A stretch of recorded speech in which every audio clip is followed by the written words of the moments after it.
Um, in 2018, statistics shows that over 250 to 300,000 street families were in Kenya. Today, we are privileged to have Mr. Jorim Okello, who is a business consultant, an aspiring politician, and a teacher. And he's going to take us through the process where he came from grass to grace, rags to riches, and from the life of a victim to the life of a victor. Welcome.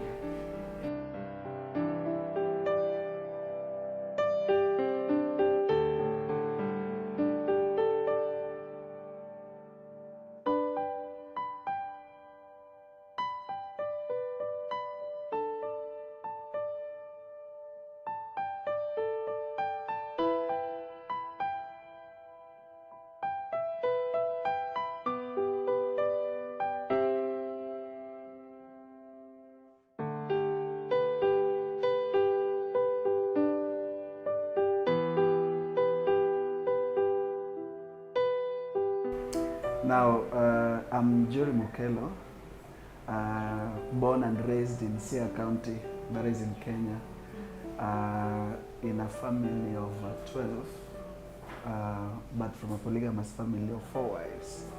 So I think the total is around 26. And out of the 12 from my mother was the first wife. I'm the last one out of them. Jorim is married to one beautiful wife called Irene Cherotich Rono, and blessed with one son called Dave Blessing Chapman. Yeah.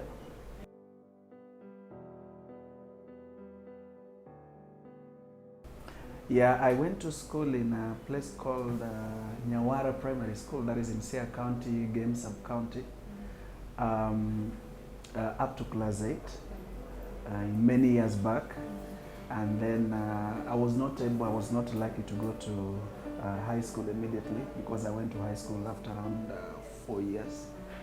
And later joined high school, which we'll talk about it later. Just like that. Mm-hmm.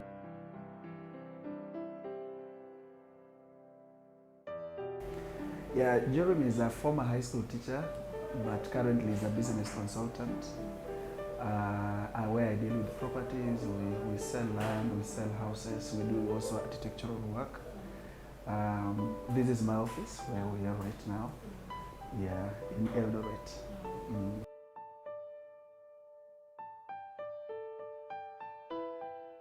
I wouldn't really wish to tell someone that it is a good experience. It is really a bad experience, and being that also, being in a huge family and not having a responsible father.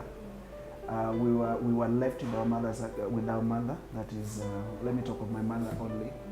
And according to what my mother told me, my mother is late today, but according to what she told me is that our father had left us when I was, abandoned us when I was around 3 months. So it was, it was the responsibility of our mother to raise us by, selling bananas and just doing some casual jobs for us to eat.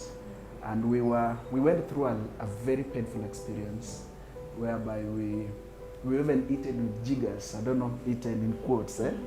We were eaten with jiggers. We were also attacked with the scabies, those upele. The life was very difficult. Sometimes you could not even get a meal the whole day, because we were not, the mother was not able to provide for the whole of the family. So because of that, life became very difficult. And just the way I said, we were 12 in our house, me being the last one. So we were 11 boys with 1 girl. And the life became very difficult. So my siblings died and remained 6 of us. But then my mom really tried. So most of them, almost all of them, were not able to go to school. We were only 2 people who went up to class 8, that is. So it means that not everybody went to high school except me later. So it is not really a good experience that we went through to this far. It was a very painful life experience, with a lot of ridicule from the people. We were named. Some of us could even call us the child of who are thieves, because now they quoted us, they really put us together that we are thieves because we didn't have food. So the only thing that you could do, you go to somebody's shamba and you pluck that maize and you eat it raw the way it was. So it was not really a very good experience. Yeah.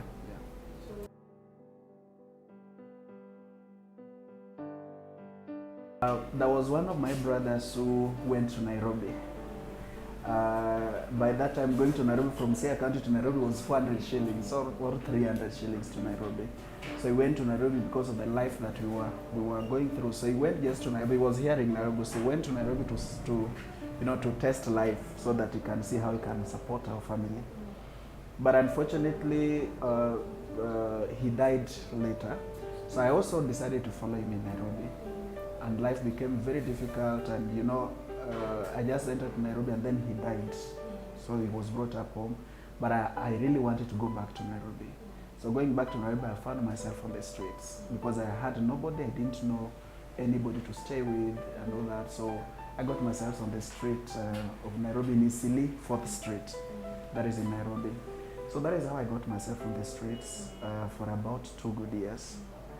The life of the street was very difficult. I can tell it was very difficult, but God preserved me.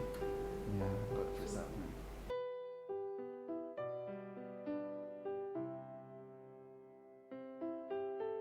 No, I had not gone to high school. Remember, I had just come from home after clearing class 8. So by that time, I had not gone to high school. So I was just on the street, but at times I could work a bit hard and even carry for people, the luggage, so that you can get small cash to sustain yourself. So I had not gone to high school basically by that time. I had just cleared class 8.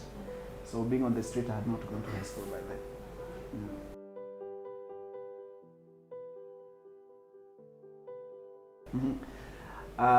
Just the way I'd said, it is an experience that I wouldn't wish somebody's child to go through. Because number one, people treat you as a cast out. You are not. They feel like you don't belong to a family.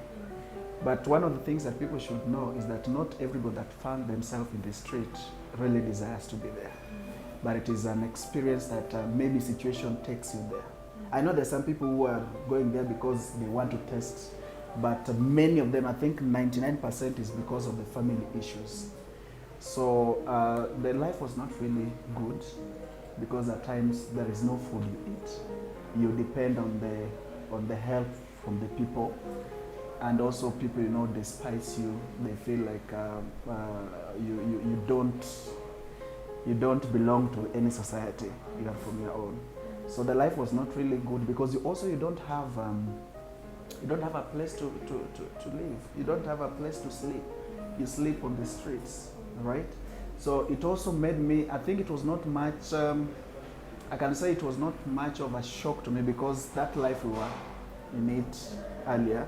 Because I forgot to say that in our family also we didn't even have a place to live very well, because we used to have a thatched house that those houses with the grass, and the life was also, we used just to get inside how do you call it, a sack or a gunia, and then we used to sleep on the banana leaves. So it was sort of, I was trying to relate that life with what I was living in the street, but it is not really a good life. It isn't a good life.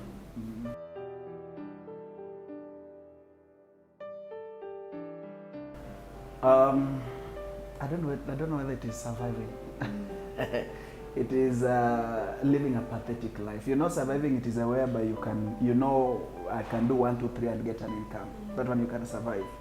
But living a pathetic life, it is like you either live or you die. It is just a matter of, if the morning comes, it is okay. If the morning does not come, you also thank God. You'll get yourself in heaven if you're born again. But it was not really good. It is not really good experience because there is no food. There is no food. So, like in Isili now, if Somali give you food, especially during the time of Ramadan, if they give you food, it is okay. If they don't give you, look for a way on how to survive. And also, you are talking of an income. I mean, as a street boy, if you tell them an income, that is a French word because they don't even know what an income is. So it is not really a good life. Yeah, it is a very difficult life, and you know, also without clothes, so you can stay with one cloth and for quite some time. Yeah, and if God gives you a day, you thank God. If God gives you food, you thank God.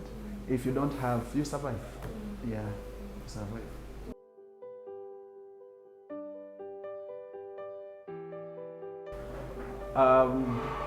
The worst condition I can remember is being beaten.